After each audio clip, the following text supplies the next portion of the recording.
Natural gas, we've got this record-breaking heat, hasn't done much for the commodity price, and aren't all the electricity generators switching over from coal to natural gas? Are we at bottom yet?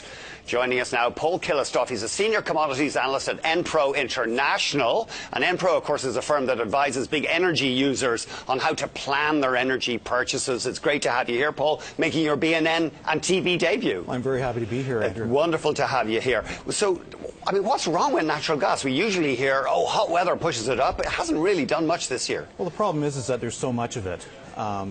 Back at end of 2011, gas companies were drilling all of this gas, and they had nice hedges in place so that there was a lot of profit being made. Still into 2012, we're still seeing that scenario, and then the pinch started to come. Hedges dropping off, and you hear in the news about companies curtailing dry gas production and moving more over to wet or associated gas production. The problem with that is there's all that much more associated gas production with oil and propane and all these other wet wells. So it's still adding to the glut. Not as much as it was, but it's still adding. The injection numbers are a lot smaller than they were last year, but in June we actually hit an inventory level of over 3,000 BCF, which has never happened at that point in time in the history that the EIA has been looking at and taking these measurements. So 3,000 might be acceptable in October or November, but in July that's quite early.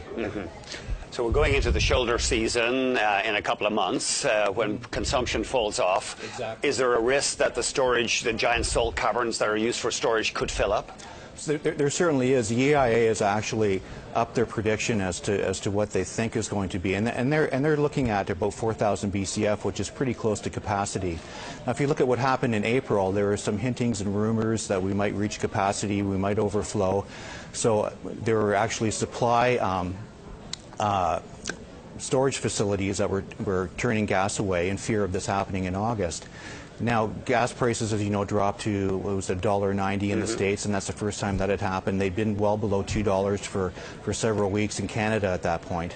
And now you're looking at moving into another shoulder season where there isn't a hint of an actual overflow or glut, but we're going to be up to our arms in natural gas, and it's going to affect prices definitely. So would producers potentially be forced to vent the stuff into the atmosphere?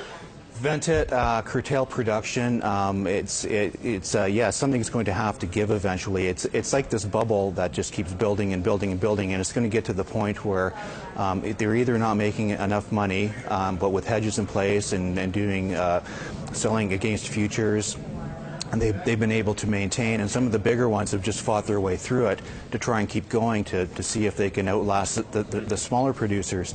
But eventually you're going to get to a point where there's no place to store it, and it's going to force curtailment, and then that's going to be a completely different scenario, and that's really going to impact the market and market sentiment and how the market thinks about natural gas prices moving forward. You mean if they get serious about curtailing production? Oh, definitely, yes. And just the fact that we'll have, if we do have such a large supply and inventory, that's really going to, psychologically, that's really going to affect the market, and it's really going to put a downward turn on prices. When you're dealing with your customers who are big nat gas consumers, and you go in to talk to the CFO or the executive in charge of energy consumption, does he or she have a big smile on their face these days?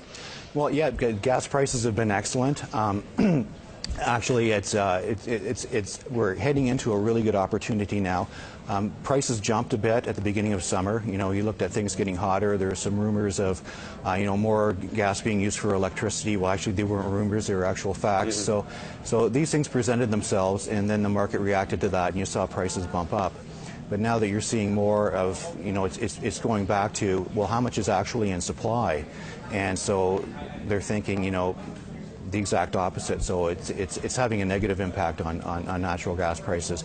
But that being said, going into the fall, it could be a good opportunity to hedge your pricing for a November 1 year. For big consumers. For big consumers, definitely, yes. Just tough for the producers, though.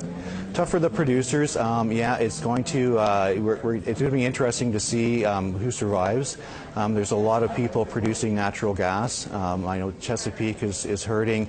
Exxon was saying that they were having no difficulty several months ago, but now they've admitted to taking some losses, and it's going to be interesting to see how things